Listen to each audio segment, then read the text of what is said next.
क्या मलाई कोफ्ता बनाते टाइम आपके कोफ्ते फट जाते हैं, फ्राई करते हुए नहीं बनते हैं और सारे कढ़ाई में बिखर जाते हैं, तो मेरे इस वीडियो को लास्ट तक ज़रूर देखिएगा। इसमें मैं आपको पूरी टिप्स एंड ट्रिक्स के साथ बताऊंगी, जिससे आपके मलाई कोफ्ते एकदम स्वादिष्ट बनेंगे और एक भी मलाई कोफ्ता नहीं फटेगा। चलिए वीडियो को स्टार्ट करती हूँ।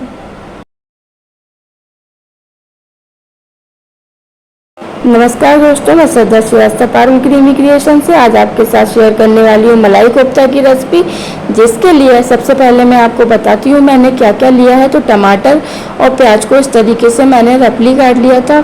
10 से 12 आपको काजू के पीस लेने हैं और ये 4 से 5 मैंने छोटी इलायची ली है। बड़ी इलायची भी ले सकते हैं, छोटी इलायची का फ्लेवर बहुत अच्छा आता है। एक तेज पत्ता लिया है, थोड़ा सा दालचीनी का टुकड़ा लिया है, 10 से 12 काली मिर्च ली है, अदरक लिया है थोड़ा सा, और 7 से 8 कली मैंने लहसुन के लिए हैं।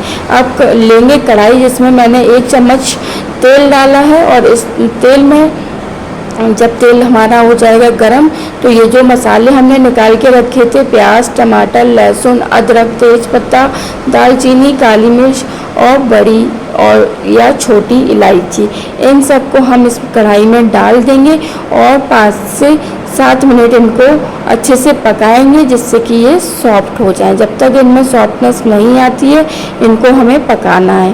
तो इसको इस तरीके से हम मिक्स करेंगे, साथ में थोड़ा सा पानी डाल दीजिएगा और इनको ढक देना, जिससे कि ये जल्दी से पक जाएंगे। तब तक हम और तैयारी करते हैं और इसको हम इस तरीके से ढककर रख देते हैं। इसको 5 से 7 मिनट का टाइम लगता है, जब तक ये प्याज, टमाटर और जो काजू है वो हल्के से सॉफ्ट ना हो जाए। और अब मैं आपको बताने वाली हूँ कुछ मसाले जो कि हम कोफ्ते में डालने वाले हैं, जैसे कि बारीक हरा धनिया, हरी मिर्च, लाल मिर्च पाउडर, कश्मीरी लाल मिर्च पाउडर, थोड़ा सा पिसा हुआ गरम मसाला, अजवाइन, नमक और कसूरी मेथी। ये मैंने 1.5 उबला हुआ आलू लिया था, जिसको मैंने कद्दूकस कर लिया था। और ये लिया है मैंने 200 ग्राम पनीर। तो 200 ग्राम पनीर को इस तरीके से हम इस पर कद्दूकस कर लेंगे। कद्दूकस ज़रूर करिएगा, जिससे कि पनीर सॉफ्ट हो जाता है और इसमें गुठलियाँ नहीं रहती हैं। जब आपके कोफ्ते बनाओगे तो बहुत अच्छे से बनके तैयार होंगे। तो इसमें अब हम ऐड कर देंगे सारे मसाले जो कि हमने आपको पहले ही बताए, धनिया पाउडर, लाल मिर्च पाउडर, नमक और पिसा हुआ गरम मसाला। साथ में ऐड कर दूंगी 1 चम्मच कॉर्नफ्लावर और उसको अच्छे से हम करेंगे मिक्स कर लीजिएगा। और अगर आपको लगता है कि आपका डो गीला है तो थोड़ा सा कॉर्नफ्लावर और इसमें आप ऐड कर सकते हैं। इसके बाद इसको अच्छे से मसल के आपको मिक्स कर लेना है। और ये मैंने एक कटोरी में लिए हैं काजू, किशमिश, जिसकी हम बीच में स्टफिंग करेंगे। तो मैं आपको एक में ही करके दिखा रही हूँ, क्योंकि मेरे बच्चों को ये स्टफिंग पसंद नहीं आती है। अगर आप चाहें तो इसमें बीच में मावा की स्टफिंग भी कर सकते हैं। स्टफिंग आप अपने चॉइस से कर सकते हैं। होटलों में मावा की स्टफिंग रहती है बहुत जगह पर, तो आप मावा की भी कर सकते हैं या नहीं भी करें। अगर आपको नहीं करना है तो नहीं करिए।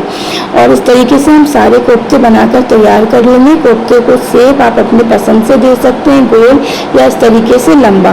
फिर हम थोड़ा सा कॉर्नफ्लावर लेंगे। कॉर्नफ्लावर नहीं हो तो आप मैदा ले सकते हैं और इस तरीके से कॉर्नफ्लावर की एक इसके ऊपर डस्ट करेंगे, जिससे कि हमारे कोफ्ते के ऊपर उसकी एक लेयर चढ़ जाए।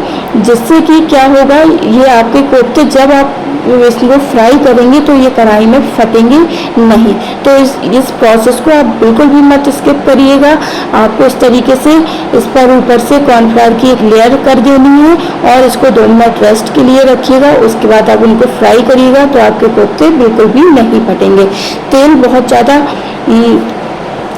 ज़्यादा गर्म भी नहीं लेना है आपको, बहुत ठंडा भी नहीं लेना, क्योंकि अगर ठंडे तेल में करेंगे तो इनमें तेल भर जाएगा और ये आपके अच्छे नहीं बनेंगे।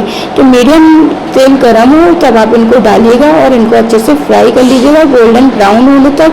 तो ये आपके कोफ्ते बहुत अच्छे से बनके तैयार हो जाएंगे। आप देख सकते हैं मेरा एक भी कोफ्ता नहीं फटा है।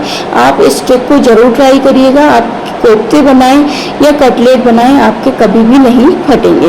तो इस तरीके से मैंने सारे कोफ्ते अपने कर लिए थे फ्राई और इनको निकाल लिया था मैंने। इसी तरीके से बाकी बचे हुए कोफ्ते भी मैंने फ्राई कर लिए थे। उसके बाद हम इसकी ग्रेवी के लिए जो मसाला बनाने वाले हैं उसमें भी बहुत सी ट्रिक है, आप ज़रूर देखिएगा। अगर आपको बिल्कुल होटल जैसा बनाना है तो आप मेरी एक एक ट्रिक को ज़रूर देखिएगा।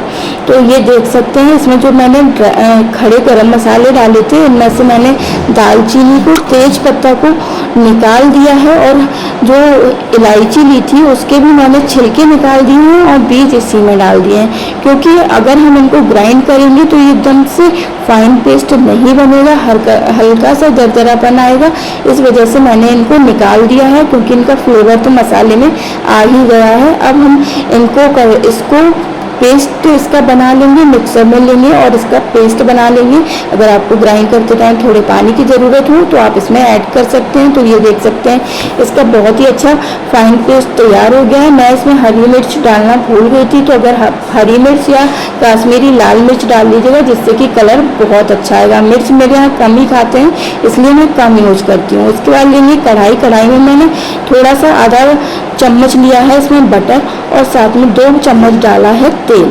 तो मेरा चम्मच जो है वो बहुत बड़ा नहीं है, बहुत ज़्यादा तेल का इस्तेमाल करने से सब्ज़ी अच्छी नहीं बनती है, इस बात का आपको ध्यान रखना है। तो और जब तेल अच्छे से गर्म हो जाए तो हमने जो पेस्ट बना के रखा है उसको हम इसमें डाल देंगे और ग्राइंडर में थोड़ा सा पानी ऐड करके जो भी मसाला साइड में लगा हुआ है उसको भी अच्छे से निकाल लेंगे। मसाले को बीच बीच में चलाते ज़रूर रहिएगा, क्योंकि ये तली में चिपक ना जाए, इस बात का आपको खास ध्यान रखना है। तो 1 से 2 मिनट इसी तरीके से हम भूनेंगे। फिर इसमें ड्राई मसाले ऐड करेंगे, जैसे कि लाल मिर्च पाउडर, हल्दी पाउडर, धनिया पाउडर। इन तीनों को ऐड करने के बाद हम इसमें ऐड करेंगे नमक। नमक आपको स्वाद के अनुसार ऐड करना है, जिससे कि आपको जैसा पसंद हो आप ऐड कर सकते हैं। और इसको बीच बीच में चलाते रहिएगा, मिक्स करते रहिएगा। थोड़ा सा जब ये भून जाएगा तब इसमें मैंने थोड़ा सा मुझे कलर, क्योंकि मैंने कश्मीरी लाल मिर्च का यूज नहीं किया था तो इस खड़ी गरम उसमें डाल देते हैं मसाले में, तो उससे बहुत अच्छा आता है, लेकिन स्पाइसी भी हो जाता है। तो मैंने थोड़ा सा कश्मीरी लाल मिर्च को और ऐड कर दिया है। साथ में 1 चम्मच मैंने पिसा हुआ गरम मसाला ऐड कर दिया है। मसाला आप देख रहे हैं कि भूनता जा रहा है हमारा धीमे धीमे। मसाले को तब तक हमें भूनना है जब तक कि ये तेल ना छोड़ने लगे। और ये देख सकते हैं आप, इसकी ग्रेवी देखिए कितनी क्रीमी बन रही है। अब इसको और हम भून लेंगे। साथ में हम इसमें ऐड करने वाले हैं थोड़ी सी चीनी। चीनी से इसका फ्लेवर बैलेंस हो जाएगा, तो इस चीनी डाल दीजिएगा। अगर आपको पसंद नहीं हो तो आप स्किप भी कर सकते हैं। तो आप इस ग्रेवी का कलर देखिए बहुत ही अच्छा आया है, बहुत ही स्वादिष्ट ग्रेवी बनके तैयार हुई थी। और लास्ट में इसमें मैंने ऐड किया है 1 बड़ा चम्मच मलाई ऐड करने से ये और ज़्यादा क्रीमी होगी और इसका फ्लेवर भी बहुत अच्छा हो जाएगा। तो आप मलाई भी इसमें ऐड ज़रूर करिएगा। और इसको हम फिर से 2 से 3 मिनट भूनेंगे, जिससे कि जब तक अच्छे से मलाई ना पक जाए और हमारी जो ग्रेवी है वो तेल ना छोड़ दे। लास्ट में जब हमारी ग्रेवी भून के तैयार हो जाएगी तब हम इसमें ऐड कर देंगे कसूरी मेथी। कसूरी मेथी ऐड करने से इसका फ्लेवर बहुत ही अच्छा आता है। अगर आपको लगे कि आपको ग्रेवी को थोड़ा सा पतला करना है तो आप इसमें थोड़ा सा पानी ऐड कर सकते हैं। ग्रेवी आपको जितनी पतली या गाढ़ी रखनी है तो उसके अकॉर्डिंग आप इसमें पानी ऐड कर लीजिएगा। मैंने पानी ऐड नहीं किया है, देख सकते हैं। तो ये बहुत ही अच्छी ग्रेवी हमारी बनके हो गई है तैयार। मैंने पानी सिर्फ ग्राइंडर में ही डाला था, इसके अलावा मैंने पानी ऐड नहीं किया है। अब हमारी ग्रेवी भून के तैयार हो गई है। अब कढ़ाई में भूनते टाइम ही आपको कोफ्ते नहीं डालना है, वरना आपके कोफ्ते जो हैं वो कढ़ाई में एकदम खुल जाएंगे, क्योंकि ये कोफ्ते बहुत ही सॉफ्ट बनते हैं।